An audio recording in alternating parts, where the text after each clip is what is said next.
get a line, I get a pull, honey. You get a line, I get a pull, my baby. You get a line, I get a pull. We'll go down that crowded horse, honey. My baby mine. Sitting on bank till my feet get cold, honey. Sitting on bank till my feet get cold, my babe. Sitting on bank till my feet get cold. Sitting down in that crowded horse, honey. My baby mine. Hey everyone, it's Shane Speal, and I just built my own mandolin. This is such a great instrument.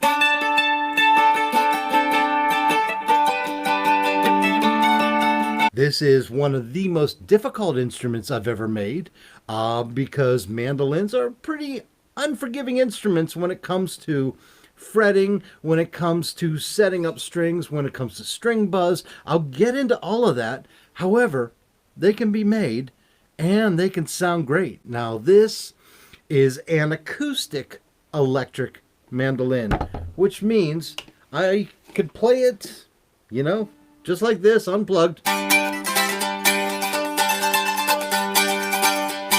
Or I could plug it in.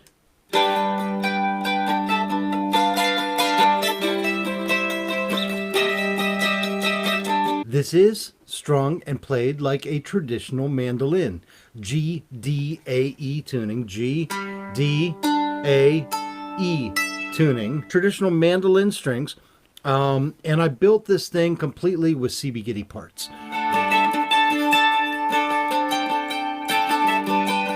Hey guys, follow along as I make a cigar box mandolin this month.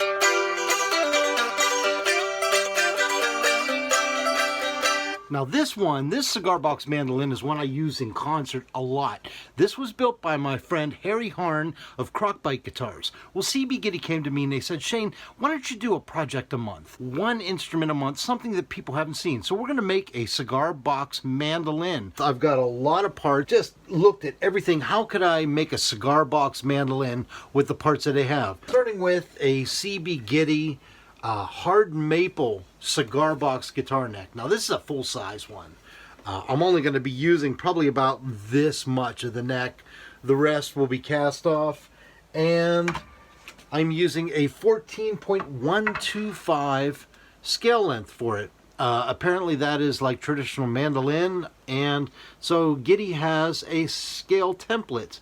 This is his Gen 2 template, and it's flexible, it won't break. I'm going to use this to draw fret slots and cut the fret slots in this. I got his walnut fretboard. And the fret wire I got was his narrow, low fret wire. This is traditional mandolin style fret wire. But to do that, I need to cut the fret slots, and I finally got one of these.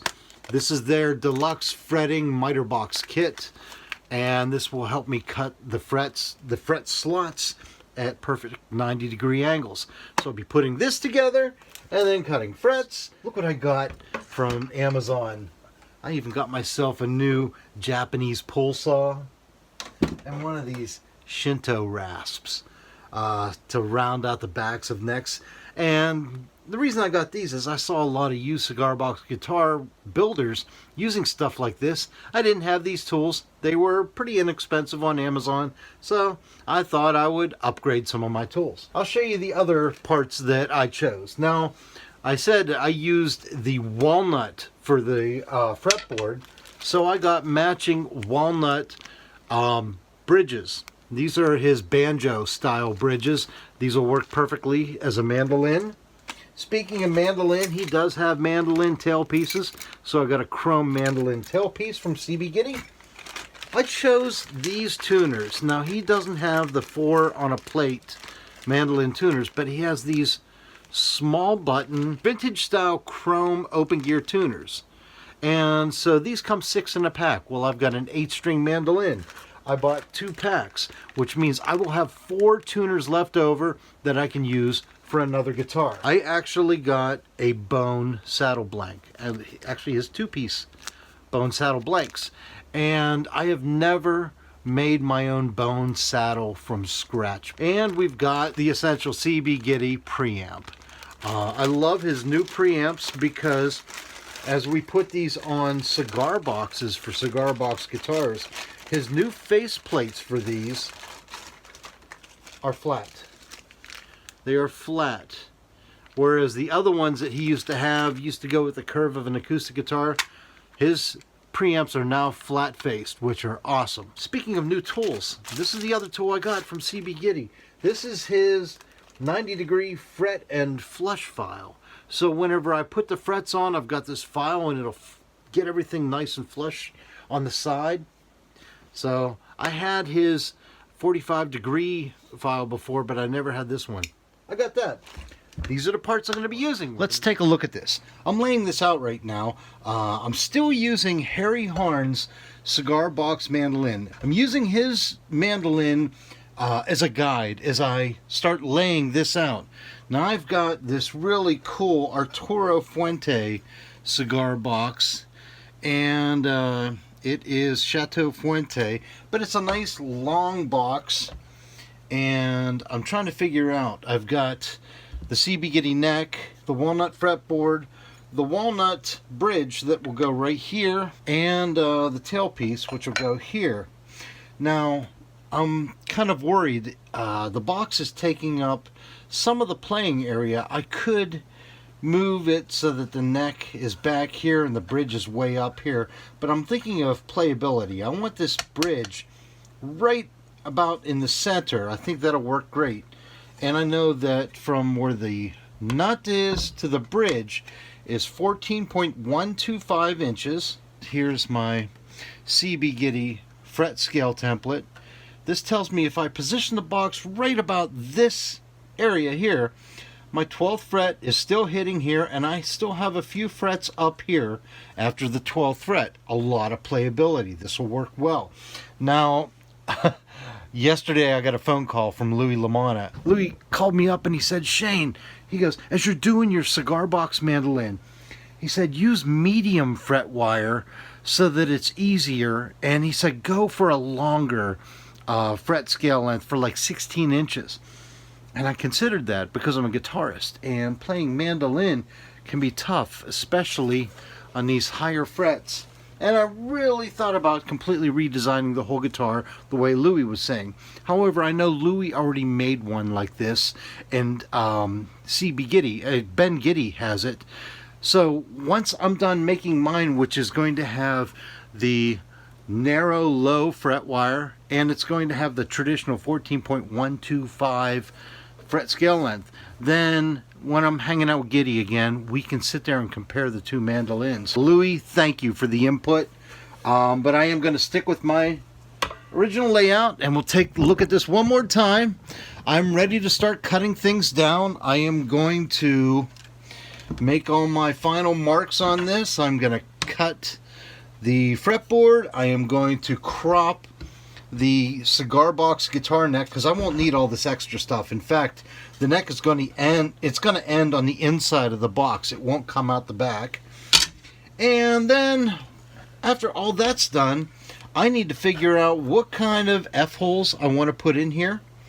If I am going to put F-holes, now this will have an internal pickup, a piezo rod pickup, which will go directly underneath this bridge.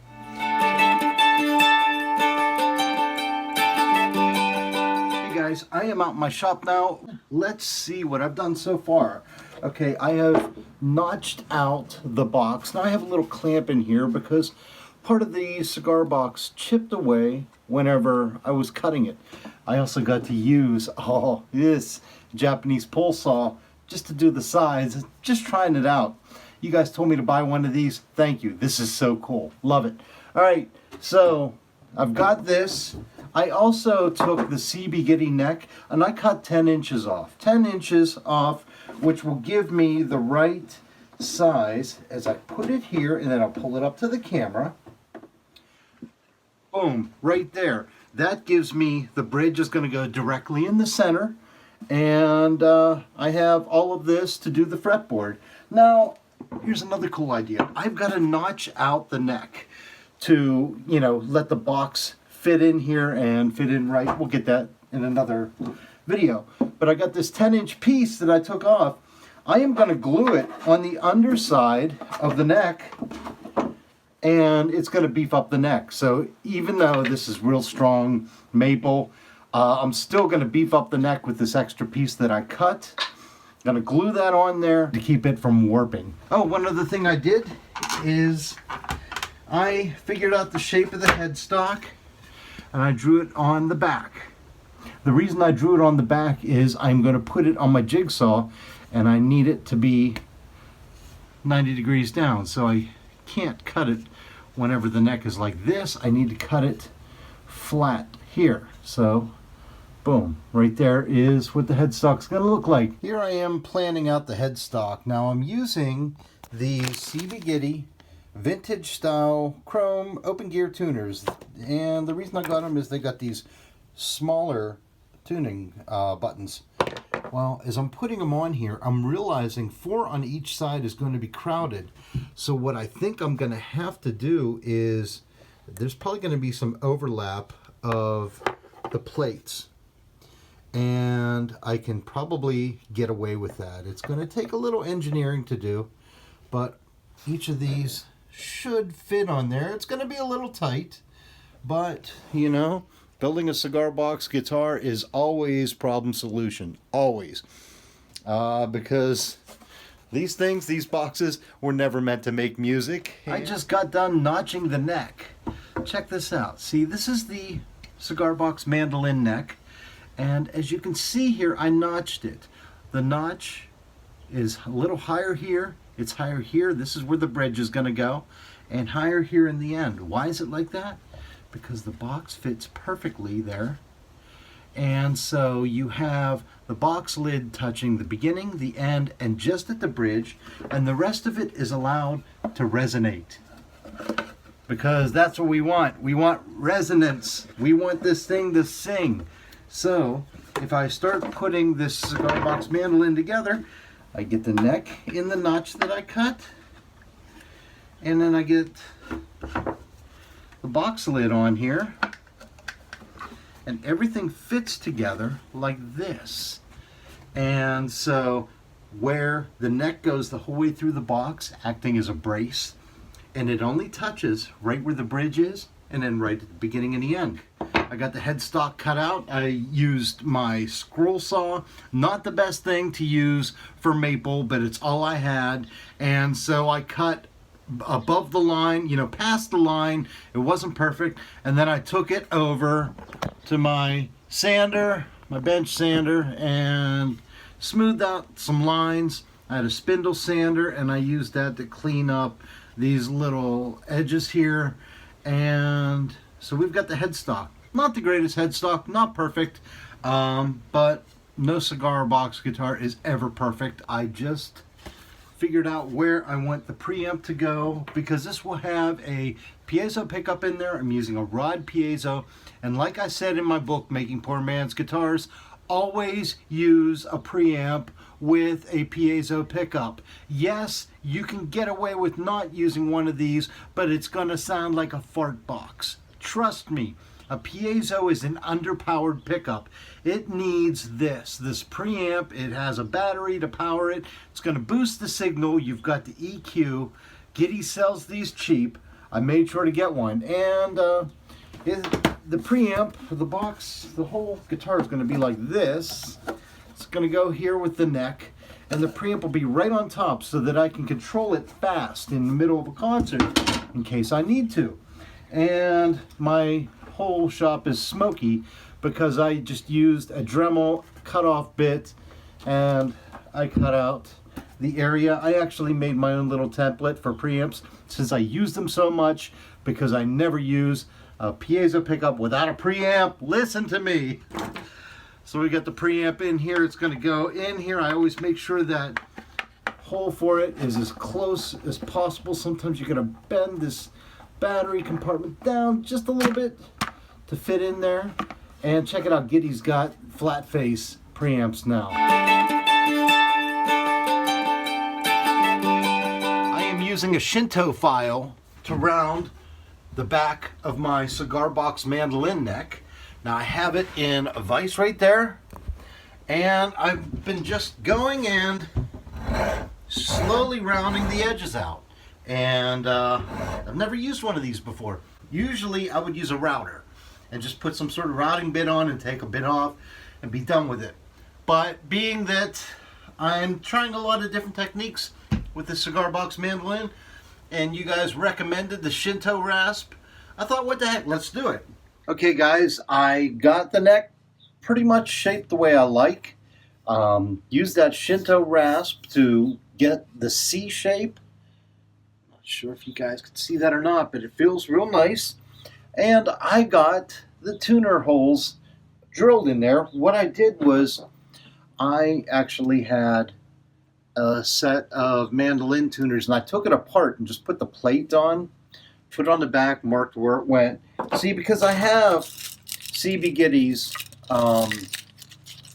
tuner templates, but they're for a 3 or 4 string cigar box guitar. They're not for 4 in a line mandolin, so I wasn't able to use these. But like I said, luckily I had this here of the mandolin tuners. There we go. We've got the tuner holes drilled. We've got the neck mostly done. I've got that sanded down to 150. I'm going to take it to probably about 400. And spent a lot of time just getting this edge here nice and rounded and shaped so that when my hand is playing there, I'm not hitting a sharp edge. I've got to slot the fretboard next, and you know what? I had to order a fret saw from CBGs. I totally messed up. I ordered his fretting miter kit, and I put it together and realized I didn't order the fret saw. So that's on its way. Once it's there, I will cut the fret slots, get fretted, and we're going to keep this mandolin going. All right, guys. I just got done fretting the neck. I've got it like this, and I used CBGs fret miter and CBGs fret saw. And after I got done, I mean, I spent a lot of time getting these frets down right, and I used Giddy's fret files, the straight one to get them flush, and the angled one to get these frets nice and angled here so they're not cutting into your fingers, and I filed them, yada yada. And after I got done, I realized that I had bought these pearl white fret marker dots from Giddy, and you're supposed to put these in before you fret them. Next guitar, I guess, I won't be able to put them in there. You're supposed to put the fret dots in. I bought a 1/4-inch Forstner bit and was going to get it all set up. I forgot. That's all part of learning, I guess. So the fretboard is done. I've got to set up a few things with the neck. I may end up wood burning my name in here.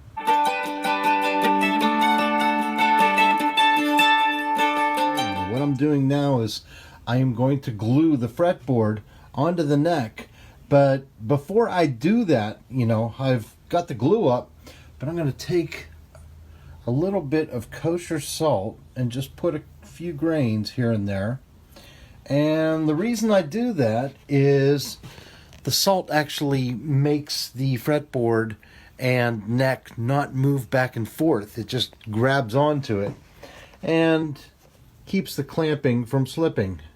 So whenever I have 2 hands and not one to hold this video, I'm going to put the fretboard on the neck, clean it all up, get it polyurethaned, and be assembling this really cool thing. Let me take a poll. You're out in your shed, in your workspace, wherever.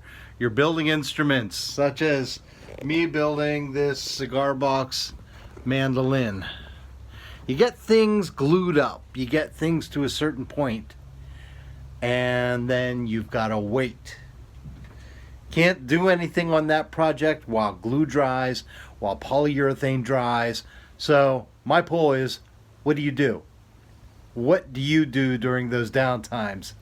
Because I can tell you, I have screwed up some instruments big time because I couldn't wait.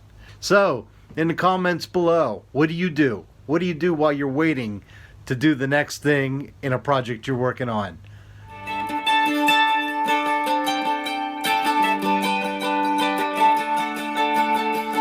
And yes, I am going down the home stretch of this Cigar Box mandolin. Here's where I'm at today. I've got the neck all glued up. It is fretted, it is glued, the neck is ready to go. I took a wood burning pen and I signed and dated this. Guys, I collect antique cigar box guitars, and I can tell you the ones that I pay attention to most are signed and dated, because then that tells me, that gives me a story. You know, and every instrument has a story, and in 100 years, you're going to want people to discover you. So sign and date every instrument you have. It doesn't have to be on the headstock. It could even be on the back of the box. It doesn't matter. Just please sign and date your stuff. You're an artist, you know, serious, do it. Okay, so I'm going to polyurethane this like crazy today. It's going to be 82 degrees outside, a perfect day for it. The box, I have decided to go without sound holes because I've got the preamp right here and the body goes like this, okay? Now with the preamp right here, on the inside, that preamp takes up all this real estate. So if I put a sound hole here, you're just going to see the parts of the preamp. And putting them back here really doesn't make much of a difference. So I am just going to make this without a sound hole. You can put a sound hole in yours. Hey, each one is unique. Oh, I also put a little polyurethane on the cigar box, on the raw wood, just to protect that. I didn't have to do it on the face because it's paper covered. All these CBGs parts have come together, and I'm getting excited because after the polyurethane goes on, then I get to assemble it. And hopefully the poly will dry enough that tomorrow I can assemble the mandolin, and in one more day, then I can string it up and hear it sing.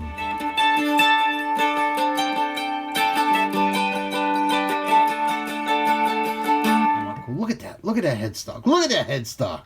That's platinum. Oh, yeah. I've got the headstock. I'm putting the tuners on. I want you to look real close. Now, I didn't have regular mandolin tuners. I had these guitar tuners from CBGs. And in order to make them fit, what I did was take my Dremel cutoff wheel and I cut out little notches on each side. Basically, I would cut here and cut there, and then I just stack them on top of each other. Let's hope it holds. I've got the neck. I got all the tuners in. It's not perfect, but the tuners are in. Now I centered the neck going through the body and put a little screw here, boom, right there, to keep it centered for right now. I installed the piezo pickup, which is just right beside where the neck touches the body. The piezo pickup is just a little higher than the notch I left for the neck, because I want this rod pickup to make contact. Here's a rod pickup here. You can see what it looks like. I used the shorter version for this. So this is going to make contact with the box right where the bridge goes. And I've plugged that in to the preamp. I've used E6000 to hold that pickup in place. Tape's on there right now as it dries. And these pickups come with a little mounting piece here. So I have it mounted to the side so you don't hear those wires jangling around as you're playing.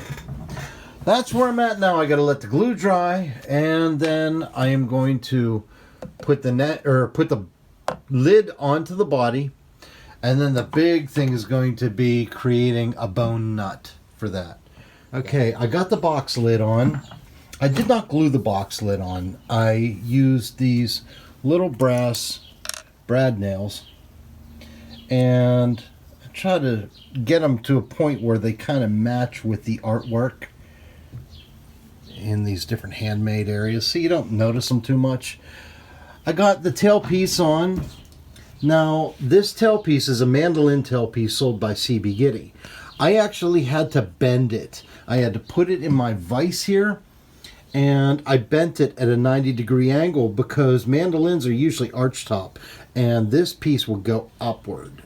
And I had to push it down so it's mostly flush with the box. I just placed the floating bridge. Notice I have walnut and walnut here. I did that on purpose. I got the walnut floating bridge to match the fretboard.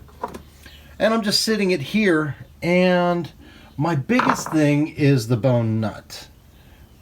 I've shaped one because when Giddy sells you bone nuts, they are sized for a regular acoustic guitar. And so I had to cut mine down, used some sandpaper. I actually took it, you can see the sandpaper here, and sanded it down to here.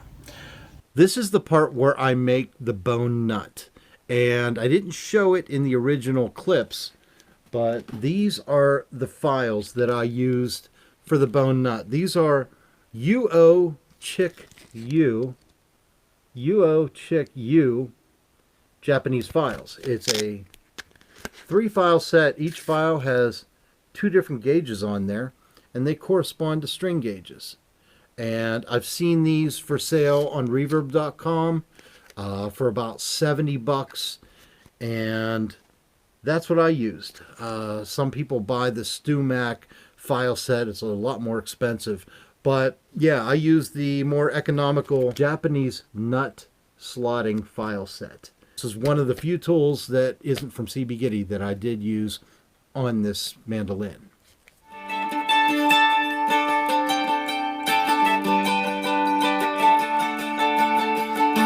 Check it out, I got it strung up. Yes, I put the nut on. I actually took somebody's advice and used super glue and super glued the nut first before I started filing it. However, as I was filing it, the super glue broke off in the nut, so it's loose right now. However, I slotted the nut. As you can see, it's still a little high there. It's gonna be a sharp note if I try to press on the first fret, because that nut is just a little too high. Also, the bridge was too high. This is the walnut bridge I bought from CBGs, and when I put it on there, man, that jacked those strings way up high. So I put a mark in there. I've got to trim it down. I'm going to use my sander and just sand that base down to the line. Right now, I have a CBGs wooden nut in there, just holding its place. It's a lot lower than this, so it kind of told me where to put the strings. But I got the strings on there. A couple things I noticed. The headstock, because I went wide, you have a string sort of dangling over the side here, and a low one almost dangling over the side there. I don't like that. I may put some string retainers on the side to pull those in. It's also going to alleviate a very harsh angle, because I've already broken 2 of these high E strings so far as I'm working on this. It is all about setup and intonation now, and I can't wait. This thing's looking great. I did do a test run through a guitar amp to make sure the preamp and the pickup work, and they work great. There's a great volume from each string, and couldn't be happier at just the very initial tests. So I got a lot more fine detail setup to do to this, and then we'll be playing it. Thanks.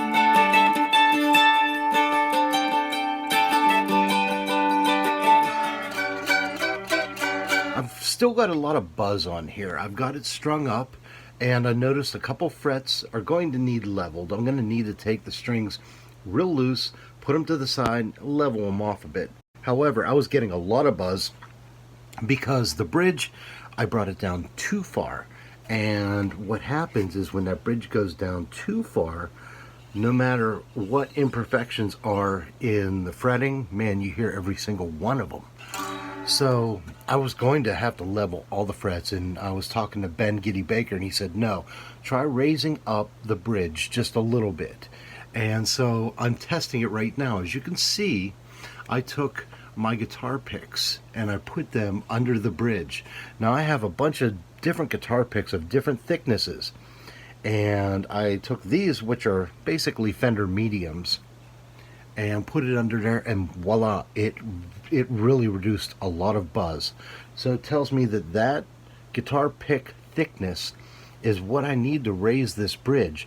I have a second one of these walnut bridges. I can either recreate a bridge and have it just that tiny bit thicker, or I could take pieces of these picks and just glue them to the bottom of this bridge and sand it. And I may just do that. No one would ever notice it, and just a little bit of super glue would do it. So I just may do that, is cut these picks up and put them under the 3 legs of the bridge. I'm going to raise the bridge, and then I'm going to be checking out any high frets on there. Here's the mandolin. There is really no forgiveness in this instrument. This is one of the more difficult stringed instruments to make because there's such a high tension on the strings, and the fret spacing is so small and so in between that you hear every mistake. And this isn't in tune right now, so in case you're wondering. But I'm learning a lot from this project, and I'm glad I had to go through it before some of you had to. Wouldn't you know it, I just took the strings off my Cigar Box mandolin again. I had used these guitar tuners. These are guitar tuners from CBGs, and they have small mandolin type knobs on them. Well, I thought I could get away with having these little plates kind of overlapping each other on the headstock, and after I strung it up, I noticed that the gears would grind a little because it wasn't perfectly flush against the headstock. They were sitting a little sideways because one was lapped over the other. So I took the tuners off and I cut them out so that there is one screw holding each tuner, and I just had to modify the backs of the tuners so they wouldn't overlap each other. That's where I'm at. I've got the nut glued. It's glued in there now. That's drying. I've got to run out and get some new mandolin strings. The old ones I got were cheap from, I don't even have a pack, do I? Yeah. The old strings I got were cheap from Amazon. Must sell. Wouldn't recommend them. You can tell that the bronze is cheap. I've seen that in Chinese made strings. So I'm going to run out to a local music store and get a couple packs of mandolin strings. I know I'll need a couple packs because I'll probably go through them as I'm tweaking this. It's almost done.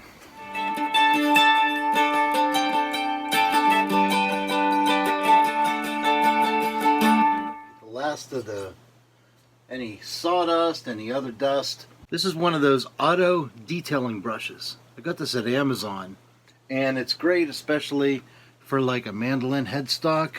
You can get in there, get all the fine dust off. I was just doing some work on the nut there, and got some strap buttons in, but there we go. She's done. Done. Let's see how she sounds.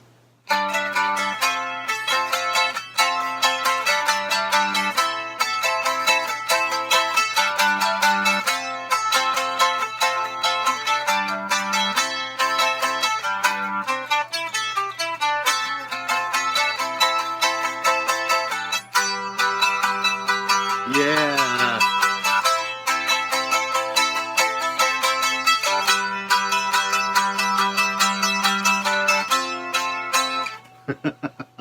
Yes, it took a long time to get this set up right. I got the action nice and low. Look how low that is. And I got almost all the buzzes out. I have a feeling this is something I'm going to be tweaking for a good while as it, you know, kind of settles in. I don't know if I showed you this or not in one of the others, but I put little side dot markers with a wood burning pen on there, and that helps me know where I'm going. Listen to it. Listen how good it sounds.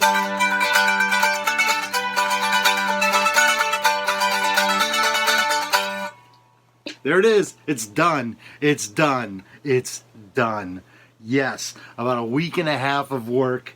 You know, not solid. I didn't work on this for an entire week and a half, but it's done. Added a little drum wrap pick guard here, and I've used drum wrap for a lot of other stuff. CBGs talked about getting some self-stick pick guard material in, so hopefully he'll have that soon. But I put it on there because I'm pretty tough on mandolins.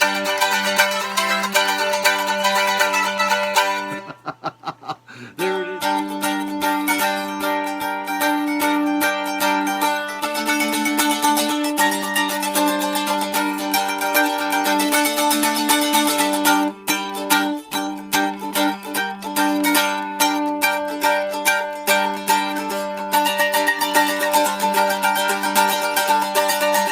Let's see, Led Zeppelin's Boogie with Stu goes something like this.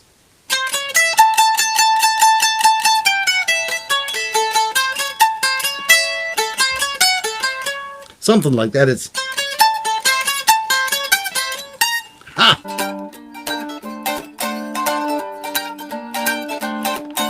Black and old stray cat sitting on a fence. Ain't got enough though to pay the rent. Said I'm flat broke, I don't care. Strut right by with my tail in the air. Stray cat strut, I'm a lady's cat. So my name's Shane Speal. Thank you so much for watching. If you want to know more about me, check out shanespeal.com. I have listed all the parts over at cbgitty.com/mandolin. cbgitty.com/mandolin. And I want to thank CBGitty for the opportunity to make something new, something challenging, and something that sounds awesome. Thank you, CBGitty.